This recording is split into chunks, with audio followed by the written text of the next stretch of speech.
नमस्ते, आप सभी का स्वागत है चैनल रूपम मुखर्जी यूजीसी नेट पे।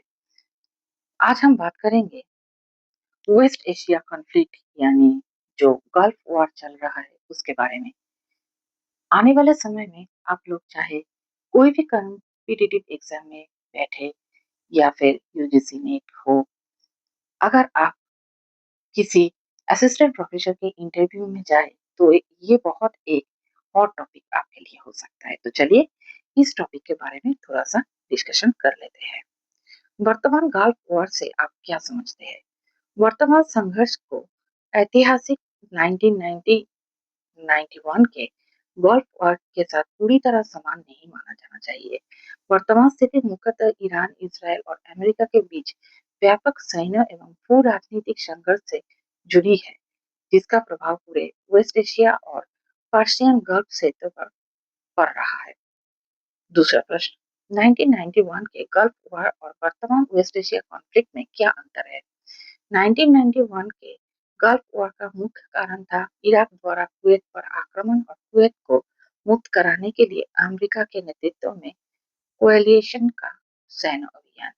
वर्तमान संघर्ष के केंद्र में ईरान इजराइल तनाव, अमेरिकी सैन्य भूमिका और वेस्ट एशिया में शक्ति संतुलन है।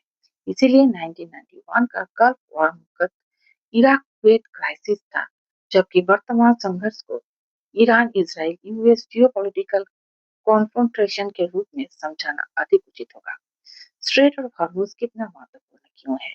Straight of Hormuz Persian gulf और गल्फ ऑफ ओमान को जोड़ने वाला एक अत्यंत महत्वपूर्ण मैरीटाइम चेक पॉइंट है। इसके माध्यम से बड़ी मात्रा में क्रूड ऑयल, पेट्रोलियम प्रोडक्ट्स और एलएनजी का अंतर्राष्ट्रीय व्यापार होता है। इसलिए हॉर्मुज में लंबे समय तक अस्थिरता रहने पर पूरी दुनिया की एनर्जी सिक्योरिटी, शिपिंग कॉस्ट और इन्फ्लेशन प्रभावित हो सकती है। अगला क्वेश्चन, स्ट्रेट ऑफ हॉर्मुज किन देशों के बीच स्थित है? स्ट्रेट ऑफ हॉर्मुज मुख्यतः ईरान और ओमान के बीच स्थित है। इसके उत्तर में ईरान और दक्षिण में ओमान का मूसंडम पेनिनसुला तथा यूएई से लगे क्षेत्र है। ये पार्सियन गल्फ को गल्फ ऑफ ओमान के और आगे अरेबियन सी से जोड़ता है। वर्तमान गल्फ कॉन्फ्लिक्ट का भारत से क्या संबंध है? भारत के लिए ये संघर्ष बहुत महत्वपूर्ण है क्योंकि इंडिया तक बड़ा एनर्जी इंपोर्टिंग कंट्री है और वेस्ट एशिया भारत के लिए क्रूड ऑयल तथा अन्य एनर्जी रिसोर्सेज का महत्वपूर्ण स्रोत है।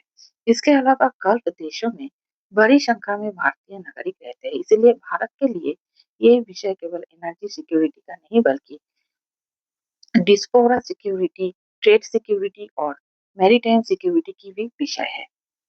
यदि स्ट्रेट ऑफ हॉर्मुज बंद हो जाए तो भारत पर क्या प्रभाव पड़ेगा? इसके कई प्रभाव पड़ सकते हैं, जैसे क्रूड ऑयल और एलपीजी सप्लाई प्रभावित हो सकती है, इंटरनेशनल ऑयल प्राइसेस बढ़ सकती है, इन्फ्लेशनरी प्रेशर बढ़ सकता है, भारत का इंपोर्ट बिल बढ़ सकता है, करंट अकाउंट पर दबाव पड़ सकता है। हालांकि भारत के पास diversified energy sources, alternative routes और स्ट्रेटेजीज रिवर्स जैसे कुछ सुरक्षा उपाय भी है। क्या वर्तमान गल्फ कॉन्फ्लिक्ट भारतीय अर्थव्यवस्था को प्रभावित कर सकता है? हाँ, वेस्ट एशिया में संघर्ष से क्रूड ऑयल प्राइसेस और शिपिंग कॉस्ट्स प्रभावित हो सकते हैं। इसका प्रभाव भारत के इन्फ्लेशन, इंपोर्ट बिल, रुपए, करंट अकाउंट और इंडस्ट्रियल कॉस्ट पर पड़ सकता है। इसलिए वेस्ट एशिया का युद्ध केवल विदेश नीति का विषय नहीं बल्कि भारत के लिए एक महत्वपूर्ण इकोनॉमिक इशू भी है। भारत वेस्ट एशिया में बैलेंस डिप्लोमेसी क्यों अपनाता है? भारत की वेस्ट एशिया पॉलिसी मुख्यतः स्ट्रेटेजिक ऑटोनॉमी और नेशनल इंटरेस्ट पर आधारित है। भारत के एक और इजराइल के साथ रक्षा, टेक्नोलॉजी और व्यापारिक संबंध है। दूसरी ओर ईरान के साथ ऐतिहासिक एवं राजनीतिक संबंध है। साथ ही सऊदी अरेबिया, यूएई, कतर जैसे गल्फ देशों के साथ भारत के एनर्जी, ट्रेड और डिस्पोरा संबंध अत्यंत महत्वपूर्ण है। इसलिए भारत किसी एक पक्ष के साथ पूरी तरह अलाइनमेंट करने के बजाय बैलेंस डिप्लोमेसी अपनाता है। गल्फ कॉन्फ्लिक्ट में इंडिया डिजास्पोरा डिप्लोमेसी क्या महत्व है? गल्फ देशों में बड़ी संख्या में भारतीय नागरिक काम करते हैं, इसीलिए किसी भी सैन्य संघर्ष की स्थिति में उनकी सुरक्षा, इवैक्यूएशन, कॉन्सुलर असिस्टेंस और सुरक्षित वापसी भारत की विदेश नीति का महत्वपूर्ण हिस्सा बन जाती है। ये इंडियन वीजा पूरा डिप्लोमेसी का अच्छा उदाहरण है। जीसीसी क्या है? जीसीसी का पूरा नाम है गल्फ कोऑपरेशन काउंसिल। इसकी स्थापना 1981 में हुई थी। इसके 6 सदस्य देश हैं: Saudi Arabia, United Arab Emirates, कतार, कुवैत, बहरीन, ओमान। इसका उद्देश्य गल्फ देशों के बीच राजनीतिक, आर्थिक सुरक्षा और सामाजिक सहयोग का बढ़ावा देना है। वर्तमान संघर्ष को इंटरनेशनल रिलेशन के सिद्धांत से समझा जा सकता है। ये मुख्यतः रियलिज्म के दृष्टिकोण से समझा जा सकता है। रियलिज्म के अनुसार राज्य अपने national interest, security, military capability और स्ट्रेटेजिक इन्फ्लुएंस के प्राथमिकता देते हैं। इसके अलावा बैलेंस ऑफ पावर, डिटरेशन और की अवधारणाएं भी वर्तमान वेस्ट एशिया कॉन्फ्लिक्ट को समझाने में उपयोगी होता है।